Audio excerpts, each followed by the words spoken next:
Está naquela festa de casamento, a festa está transcorrendo, até que em determinado momento, veja o que diz o verso 3, tendo acabado o vinho, a mãe de Jesus lhe disse, eles não têm mais vinho. Aconteceu um momento na festa desagradável, não é? Em que algo que estava sendo servido aos convidados simplesmente terminou. Pensa aí, você deu uma festa e aí acabou a Coca-Cola. O que acontece? Hein? Que problema, né, irmãos? Você deu a festa e o salgadinho acabou antes da hora. Tem mais gente querendo comer do que comida para você servir. Como é que você faz? É um problema isso ou não é? É um constrangimento? É algo desagradável? É uma crise, não deixa de ser uma crise. E é sugestivo aqui a Bíblia usar o vinho, não é? Ou seja, Jesus estava numa festa em que as pessoas bebiam. E quando pessoas bebem, irmãos, cada um tem um temperamento, é ou não é? Tem gente que sabe beber e tem gente que não sabe beber. Tem gente que não pode beber um pouquinho, que já começa a falar besteira, já começa a paquerar a mulher dos outros, é ou não é? Já começa a dizer gracinha, já começa a falar palavrão, já começa a ter um comportamento totalmente inadequado, é ou não é? Você está sujeito a tudo isso.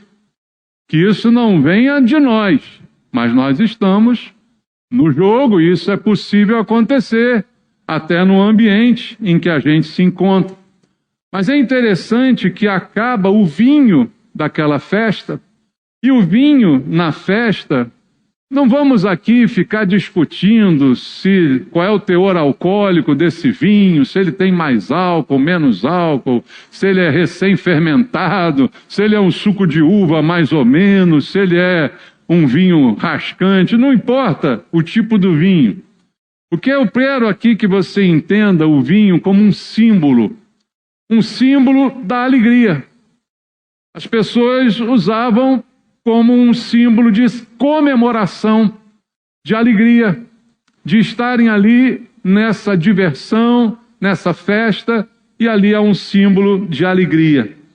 E aí, irmãos, na festa de casamento, onde tudo está dando certo, onde tudo é bonito, onde tudo é maravilhoso, de repente acaba o vinho, que é o símbolo da alegria.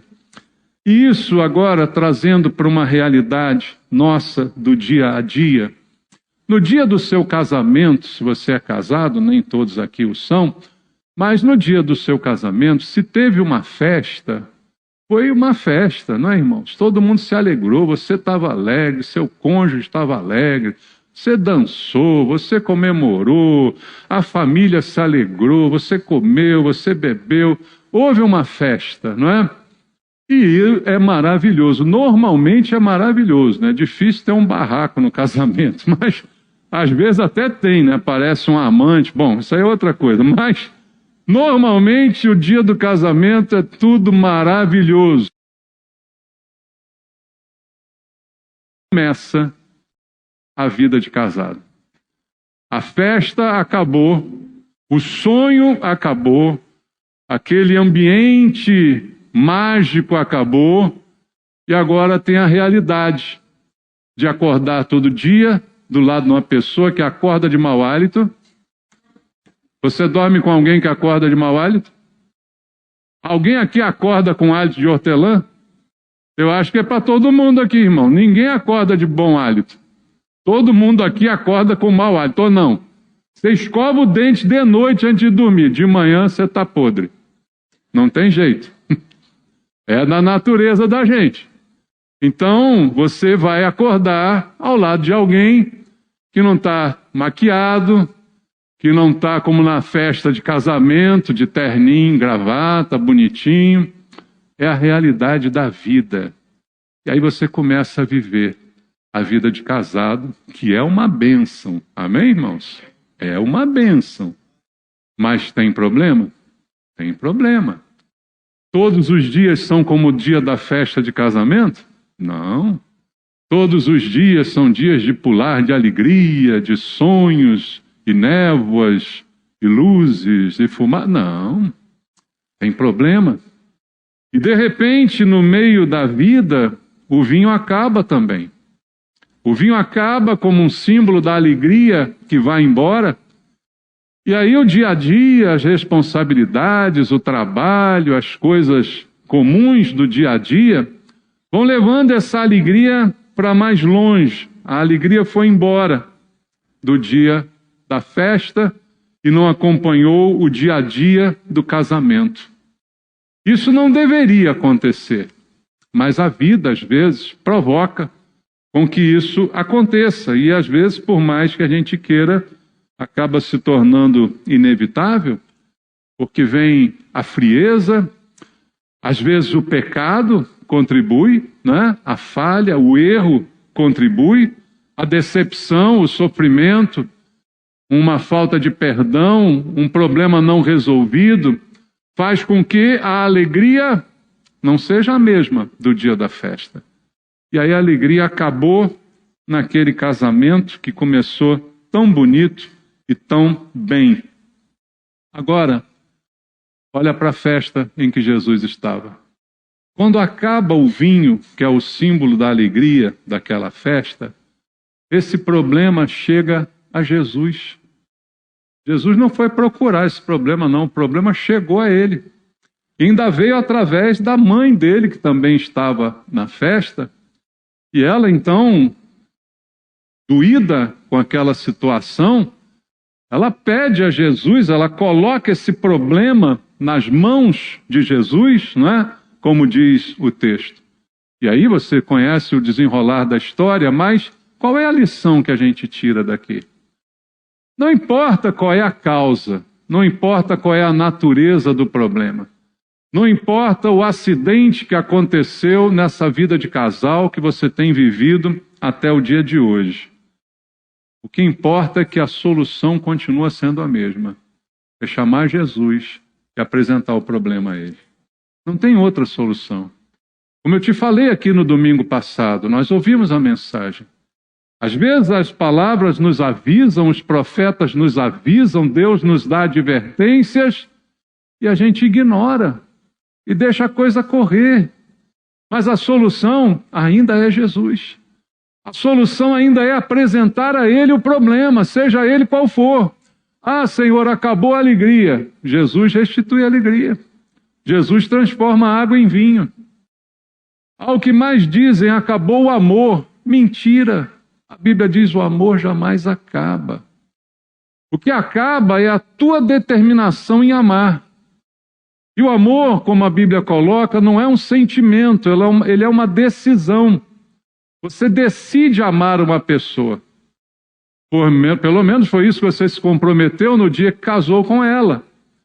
Você decidiu amá-la e você fez uma promessa de amá-la ou amá-lo, respeitá-la, respeitá-lo na saúde, na doença, aquela coisa toda que você conhece. Com um prazo, qual o prazo? Até que a morte nos separe. Se não morreu, tem que ficar casado, irmão. Porque você fez um compromisso. Ah, mas agora eu não sinto mais. Não sente não. Azar o seu. Passe a sentir. Decida sentir. É uma ordem, é um mandamento. Amor é mandamento. Deus não disse, ame a Deus sobre todas as coisas e ao teu próximo como a ti mesmo? Ele não mandou você sentir sentimentos por Deus, não mandou você sentir sentimentos pelo próximo, ele mandou você amar. Então você vai lá e ama. Você simplesmente obedece. No casamento, ao mesmo princípio. Foi uma ordem. Ordem à qual você se submeteu e se comprometeu com ela. Pode ter problema? Como eu disse, pode. Mas apresente a Jesus. Por isso a importância tão grande de convidar Jesus para o seu casamento. Aquele problema só foi resolvido porque Jesus estava lá, porque ele foi convidado. E isso é de suma importância. Então não importa a causa, a origem do problema, o que importa é a solução. E a solução ainda é apresentar para Jesus, como fez a sua mãe, dizendo: olha, acabou o vinho. A solução ainda é buscar Jesus. Então, o que nós temos que fazer é a nossa parte. Primeiro, nos esforçar por obedecer, não partir para a solução mais fácil e mais rápida, que é a separação, como eu disse domingo passado, e que vai provocar consequências terríveis para a tua casa, para você, para a tua família, para a tua descendência, para tudo mais que você possa imaginar. Não há uma separação que não deixe sequelas. Se você tem medo de sequela de AVC, de qualquer outra coisa, sequela de separação é pior. É bem pior do que ter um lado paralisado. Sempre vai deixar sequelas. Eu sei que existem irmãos aqui que já estão nessa realidade e sabem do que eu estou falando. Eu creio que podem concordar comigo. Embora você consiga reconstruir sua vida, você consiga ter de novo uma oportunidade em determinados casos para ser feliz, você sabe que as sequelas são terríveis. Então, a solução é lutar.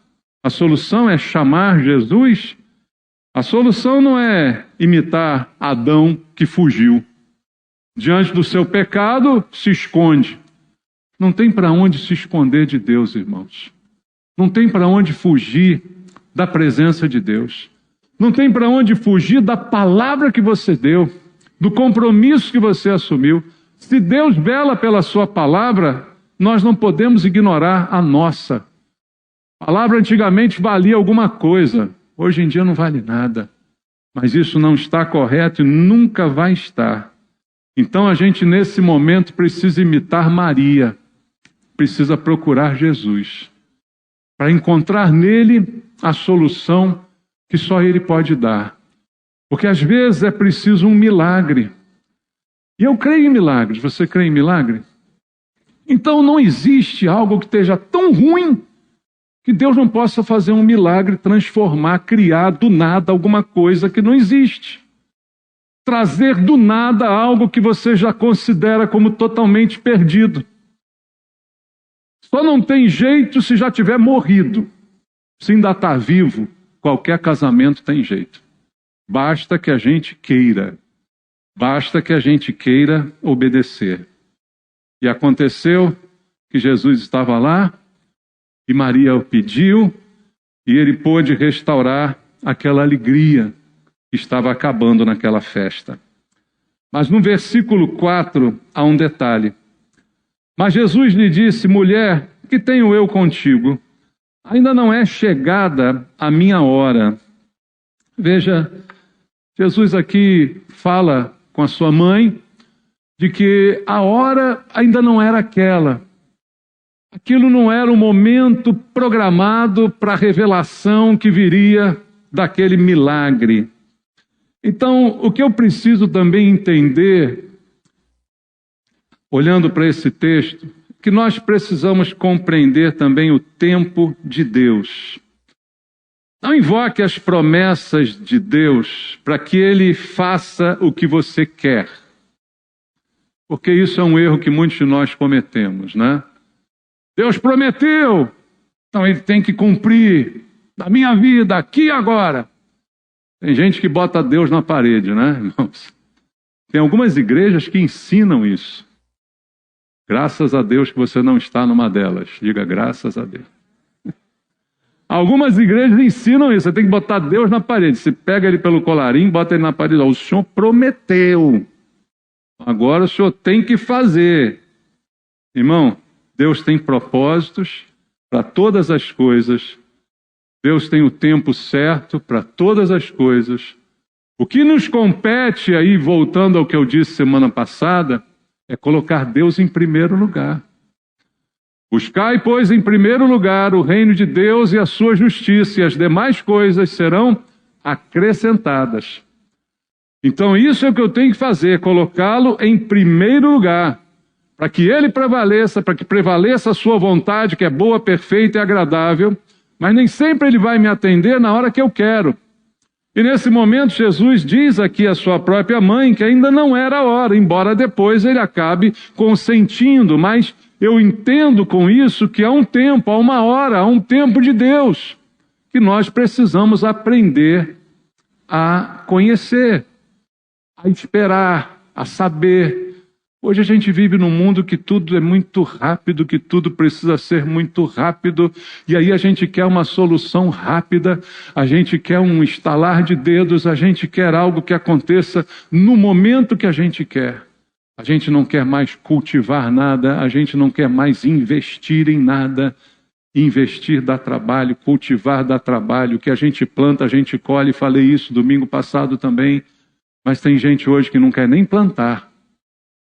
Mas aqueles que não querem plantar, ousam querer colher. Que insensatez é essa, não é? Como eu quero colher algo que eu não plantei? E plantar, irmão, dá trabalho. Plantar leva tempo. Às vezes leva um tempo para você corrigir erros que você cometeu. Mas tem jeito. A alegria pode voltar, a alegria pode ser restituída. E o que eu preciso fazer nesse tempo todo é buscar a Deus em primeiro lugar. É colocar a vontade de Deus como prioridade sobre a minha vontade. A minha vontade é sumir, a minha vontade é isso, a minha vontade é aquilo. Mas eu quero a vontade de Deus na minha vida. Eu quero obedecer, porque eu sei que obedecer é o melhor. E obedecendo eu estou plantando algo que eu vou colher mais adiante, não uma sequela. Mas eu vou colher algo bom para a minha vida. Então é disso que eu estou falando junto contigo, olhando para esse texto. Veja no verso 5, diz assim: então ela falou aos serventes: fazei tudo o que ele vos disser. Outra lição que Maria nos dá também nesse texto: aprender a obedecer Jesus. Faça tudo o que ele te disser. E aí eu digo para você, você quer saber o que você tem que fazer na sua vida? Pergunte para Jesus o que quer para fazer. Ah, o casal quer separar. Se você disser para mim que Jesus quer que você separe, eu apoio. Tá bom? Se você disser para mim que ele quer, faça o que ele mandar. Mas não diga isso, porque ele não quer. Porque ele não quer de jeito nenhum. Mas ele quer transformar você. Ele quer transformar teu cônjuge. Ele quer mudar a tua vida. Quer mudar teu casamento. Quer mudar teu relacionamento. Isso ele quer. Faça tudo o que ele disser. Faça tudo o que está na sua palavra.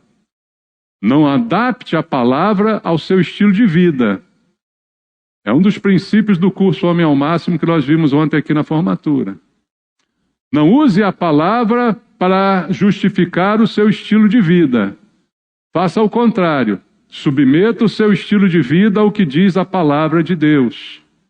É isso que tem que acontecer. Submeta-se à vontade de Jesus, ao que ele tem mandado. Veja, Jesus tinha dito ali a princípio que não tinha nada com aquilo, não é? Mas ele vai operar. Ele vai fazer o milagre. E quem recorre a Jesus não volta decepcionado. Quem o busca em primeiro lugar, a Bíblia diz, o resto é acrescentado. Há uma recompensa. Não é em vão. Não é um trabalho jogado fora, é algo que certamente vai dar certo. Porque a graça e a misericórdia de Deus são maiores. E eu vejo nesse texto, a mãe pede, faz, ele diz, mulher, o que eu tenho com isso? Mulher, ainda não é a hora. Mas depois ele vai e faz, e atende. Porque é gracioso, porque é misericordioso. Não faz porque a gente merece, faz porque ele é Deus. Faz porque ele ama. Porque ele quer milagre na nossa vida, porque ele tem prazer em restaurar a alegria. Então, faça o que está sendo dito aqui. Obedeça, não importa, obedeça sempre. E aí veja o verso 6. Estavam ali 6 talhas de pedra que os judeus usavam para as purificações, e cada uma levava 2 ou 3 metretas. Jesus lhes disse: enchei de água as talhas, e eles as encheram totalmente. Então lhes determinou: tirai agora e levai-o ao mestre-sala. E eles o fizeram. Veja o que acontece. Ela diz: faça tudo o que ele disser. E ele vai dar uma ordem. Não deu uma ordem aqui? Jesus dá uma ordem àquelas pessoas que Maria tinha aconselhado que elas fizessem exatamente tudo o que ele estivesse falando. E eles simplesmente obedeceram.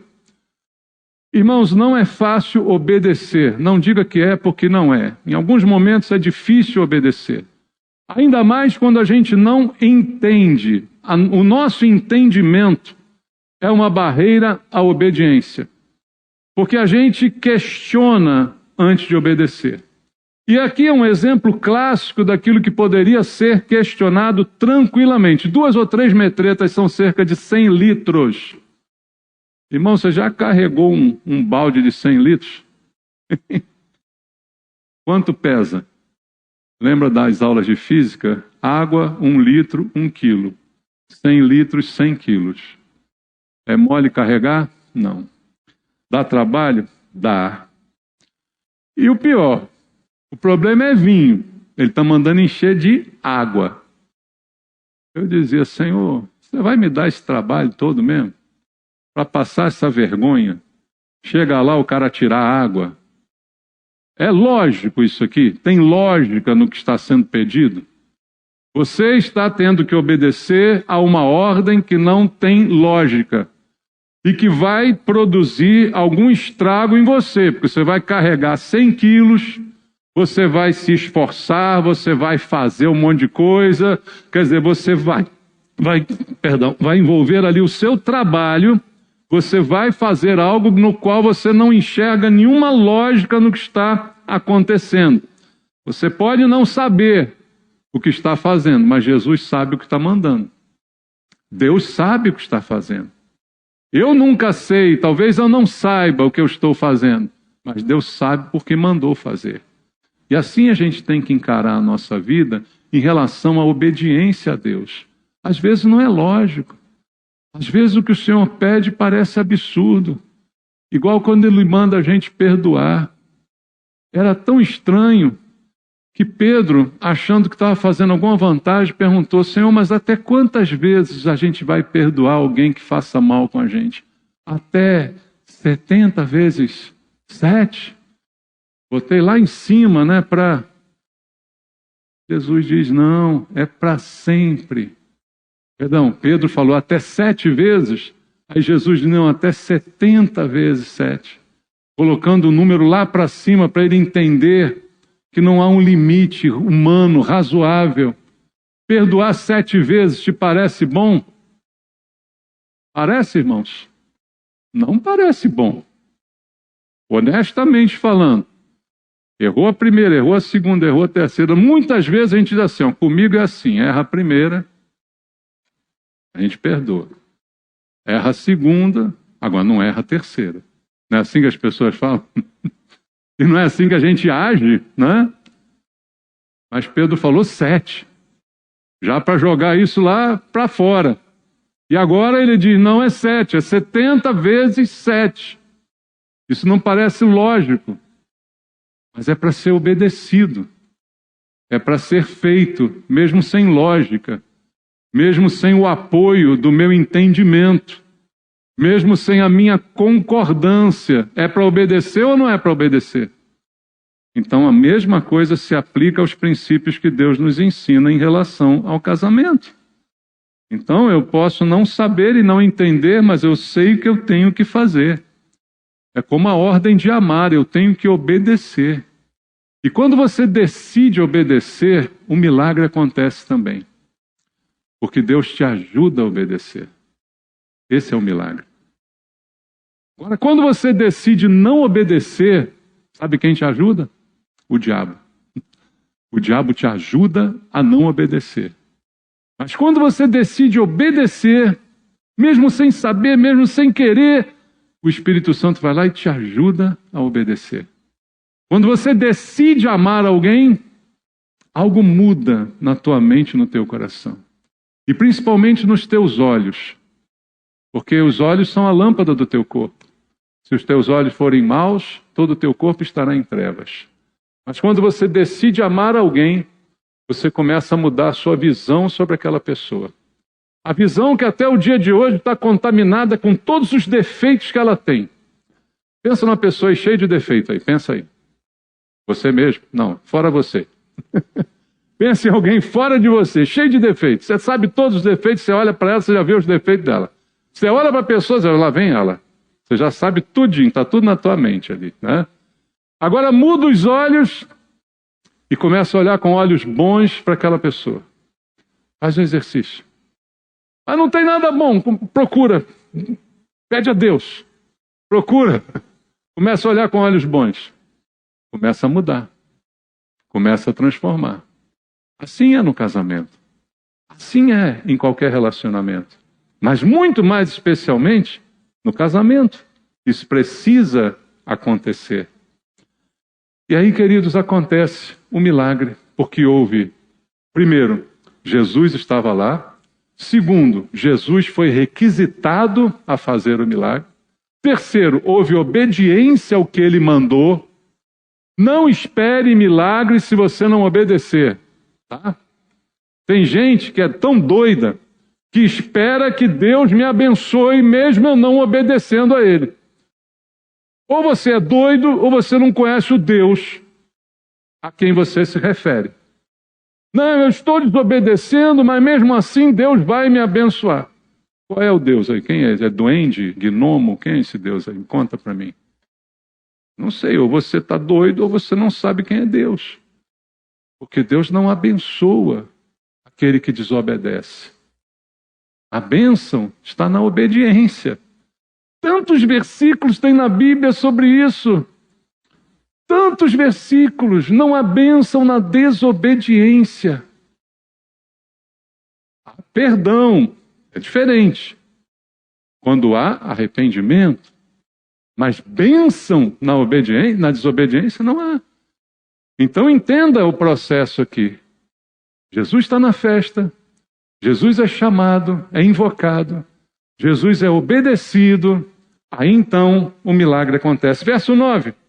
Tendo o mestre-sala provado a água transformada em vinho, não sabendo de onde viera, se bem que o sabiam os serventes que haviam tirado a água, chamou o noivo e lhe disse: todos costumam pôr primeiro o bom vinho, e quando já beberam fartamente, serve o inferior. Tu, porém, guardaste o bom vinho até agora. Jesus veio restaurar a alegria daquela festa. E veja, a restauração que Deus promove, ela não é uma restauração como outra qualquer. Ele faz algo melhor ainda. Você percebe que o vinho que ele produziu milagrosamente era o melhor vinho que já tinha sido bebido naquela festa. Era o de mais qualidade. Ou seja, era melhor do que o original que acabou. Traz isso para a vida agora, para o casamento. Você está com problema no casamento? Convide Jesus para o seu casamento. Primeira coisa, ele não entra onde não é chamado. Eis que estou à porta e bato. Se alguém ouvir a minha voz e abrir a porta, entrarei em sua casa, cearei com ele e ele comigo. Convide Jesus para entrar na sua casa. Primeira coisa, convide ele para a festa.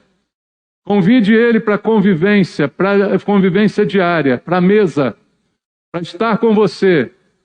E aí peça a ele para restaurar o que acabou. A alegria que foi embora, o amor que foi desfeito, a decepção que chegou. Peça a ele para restaurar. Terceiro, obedeça tudo que ele disser, mesmo que você não goste, obedeça. E aí, em quarto lugar, vai acontecer o milagre da restauração de uma forma muito maior do que você pode imaginar. Eu creio no Deus que pode fazer milagres, que pode pegar um casamento destruído e transformá-lo num casamento melhor do que um dia ele já foi, até do que o dia da festa do casamento.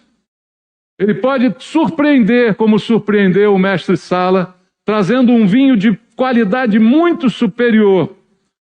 Então, amados, Jesus pode fazer isso. Jesus pode fazer algo surpreendente. Ele pode porque ele tem prazer em restaurar. Prazer de Deus não é em destruir. Prazer de Deus não é em matar. Prazer de Deus é em ressuscitar. Prazer de Deus é em restaurar. É isso que ele quer fazer, essa é a sua especialidade. Ele não tem prazer na vergonha, mas tem prazer na honra, na restauração.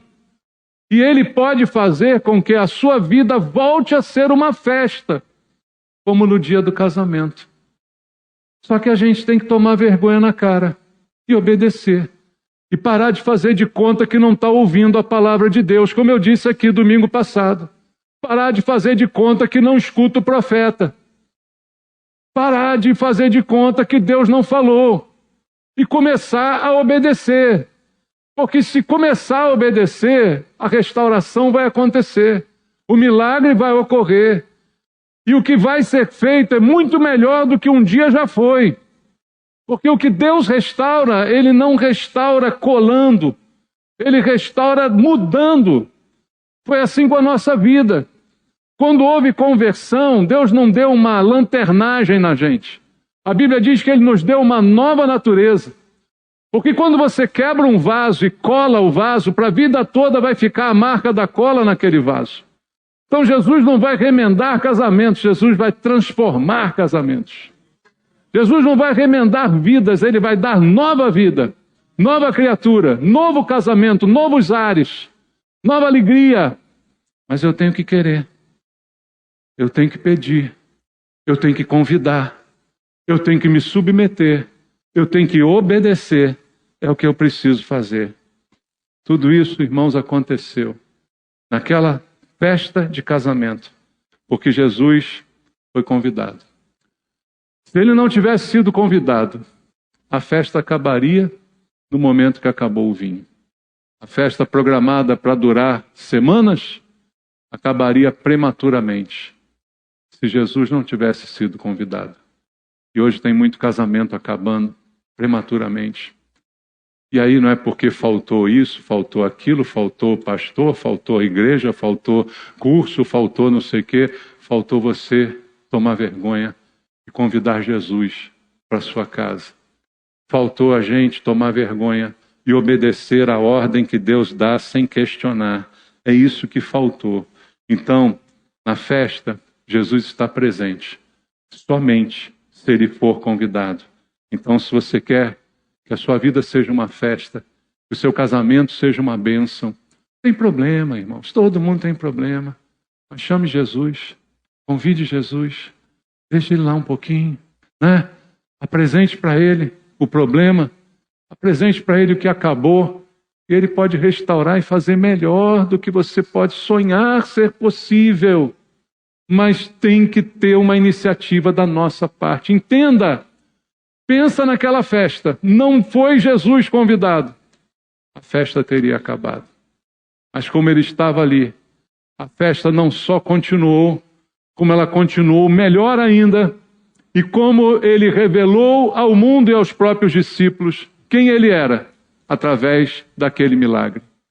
Quando Deus faz um milagre num casamento, Ele revela ao mundo a sua glória, porque o casamento, irmãos, é para a glória de Deus. A transformação de dois em um é para a glória de Deus. Deus é glorificado quando há uma transformação.